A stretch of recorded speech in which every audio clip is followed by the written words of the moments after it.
The blood on his hands was never his own, but today it might be.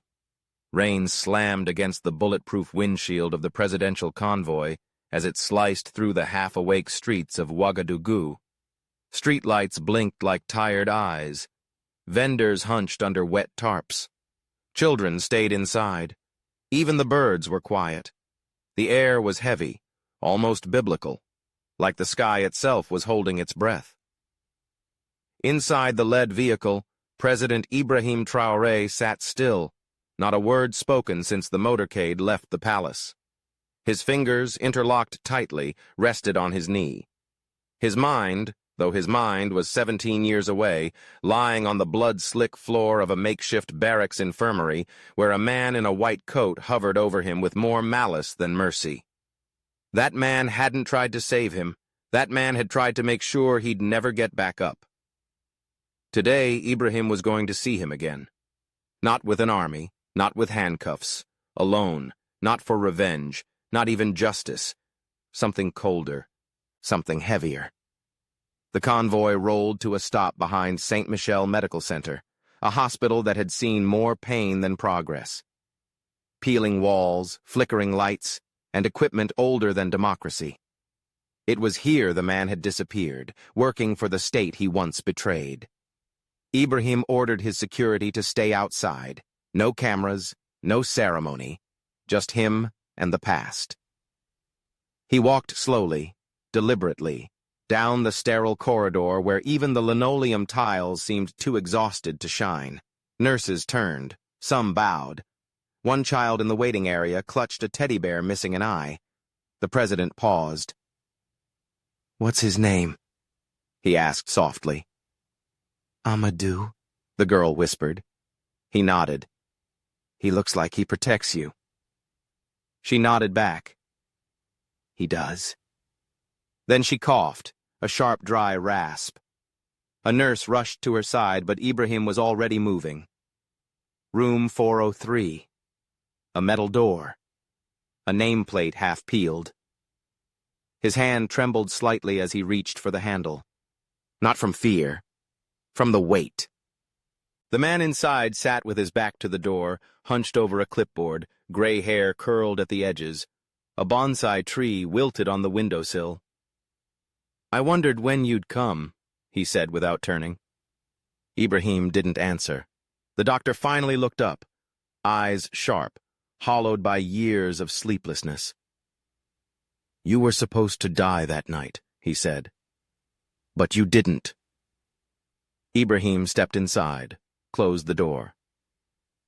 "Why didn't you finish it?" Oh, the question wasn't loud, but it filled the room like smoke. The doctor looked down at his hands, long and pale. "You looked at me," he said, "like a boy, not a threat. A boy, bleeding, terrified. I told myself I was doing it for the country, that one more dead rebel would save lives. But I wasn't doing it for peace. I was doing it because I was afraid of what you might become." "And now you know what I became," Ibrahim said. "Yes," the doctor replied. "And you scare me even more now." Silence. Thunder rolled in the distance. Ibrahim reached into his coat and pulled out something wrapped in cloth. He unfolded it slowly, carefully. A strip of uniform, blood-stained, preserved. "I kept this," he said, "not out of hatred, but because I needed to remember the cost of becoming me." The doctor stared at the cloth. His fingers twitched. "I've seen that blood in my sleep. For 17 years. And now?" Ibrahim asked. "Now I see the man who bled for a country that kept trying to silence him." The president walked to the window, watched raindrops crawl down the glass like ghosts with nowhere to go. "There's a baobab tree behind my family's home," he said. "It's cracked, scorched, struck by lightning twice. Still stands." He turned. "People are like that. We grow through the pain, but the scars don't go away." Another knock. A nurse this time, panicked. "Sir, the little girl. The one with the bear. She's crashing. The air split in half. Ibrahim's voice was calm. Bring her here. The doctor's face went pale. This isn't a sterile room. She needs you, now. A minute later, the child lay on the desk, limbs limp, lips blue, Amadou the bear dangling from her fingers. The doctor froze. Time stopped. You said you don't practice anymore, Ibrahim said. Then remember who you were, and save her. The doctor's hands hovered over the girl's chest, trembling like old leaves in a storm. He hadn't performed an emergency procedure in years. Signatures had replaced scalpels. Protocol had replaced instinct. But now, instinct was all he had. She's in respiratory failure, he muttered, almost to himself. Pulse is fading. We need adrenaline. I need oxygen. Use me, Ibrahim said. The doctor looked up, confused.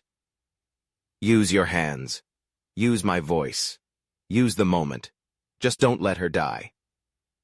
It was then something ancient lit behind the doctor's eyes.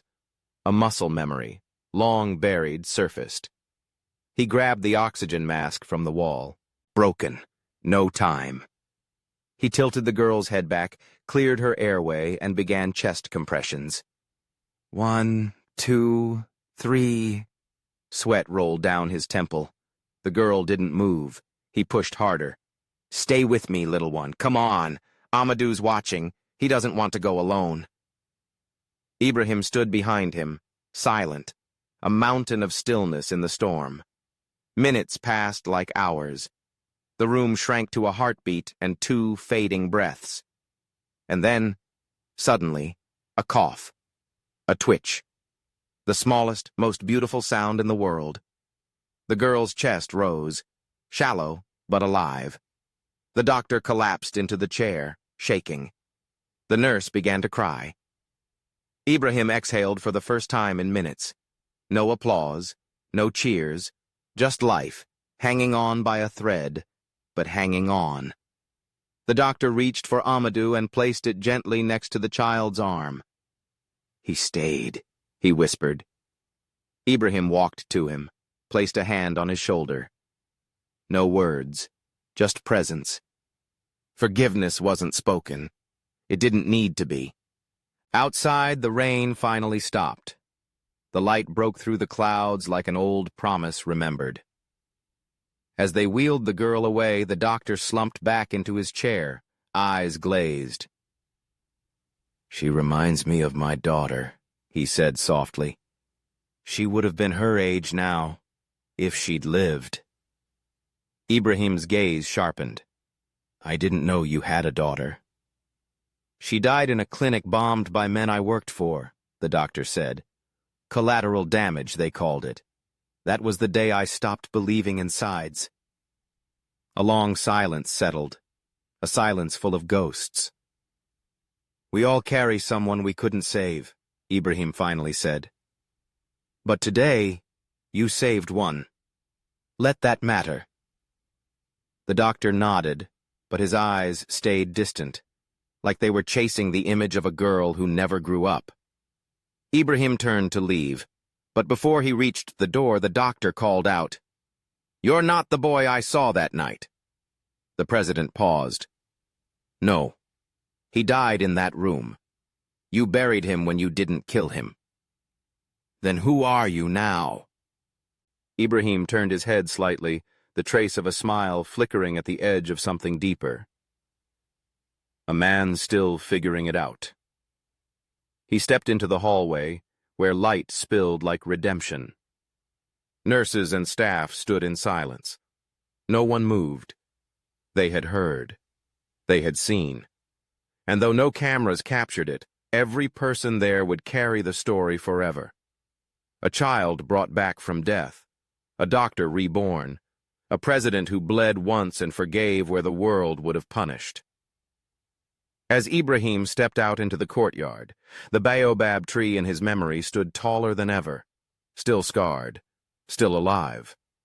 The storm had passed, But something deeper remained, the aftertaste of mercy, the strange sweetness of facing your past and finding not an enemy, but a mirror. Somewhere in the ward behind him, a girl held Amadou close to her chest, breathing slowly, unaware that her small heart had changed two men forever. That night, Ibrahim Traoré stood alone beneath a silver sky, the scent of wet earth rising around him like something sacred. He had returned to the presidential residence hours ago, but his mind remained elsewhere in a hospital room where the past had stared him in the eye and blinked first. He didn't change out of his rain-soaked clothes. He didn't speak to his advisors. He didn't check the news.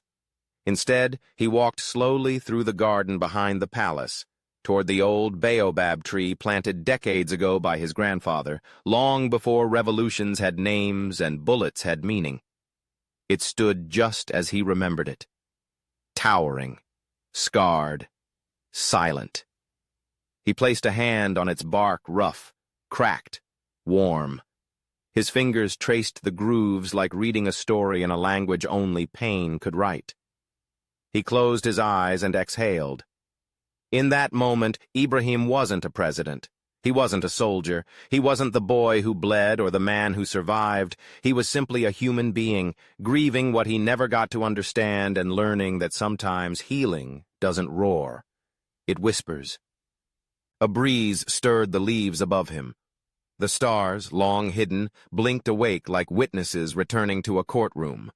Somewhere in the palace, a phone buzzed. Somewhere in the world, a crisis waited. But out here, under this tree, time bent. He remembered the girl's face, the soft twitch of her fingers clutching the bear, the way her chest finally rose like a country coming back to life. She would never know what had almost been taken from her, nor what had been given. She would only know a doctor had saved her, a president had watched, and a blood-soaked thread of history had unraveled quietly in her name. Forgiveness is a strange thing. It doesn't erase, it doesn't repair, it doesn't even make sense most of the time. But it shifts something small and seismic. And sometimes that's enough. The next morning, a nurse at St. Michel would find a box left anonymously at the front desk. Inside, a new teddy bear with a red ribbon, stitched with care, and a note written in a hand that was steady but raw. For Amadou's sister, may she grow in peace. IT. No ceremony, no media, no speech, just a gesture.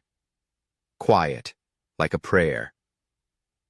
The doctor, too, returned to his office, sat in the same chair, looked at the same bonsai tree. But this time, his hands no longer trembled. He opened a drawer and removed a file that hadn't been touched in 17 years marked Incident, Barracks, Unresolved. He didn't burn it. He didn't shred it.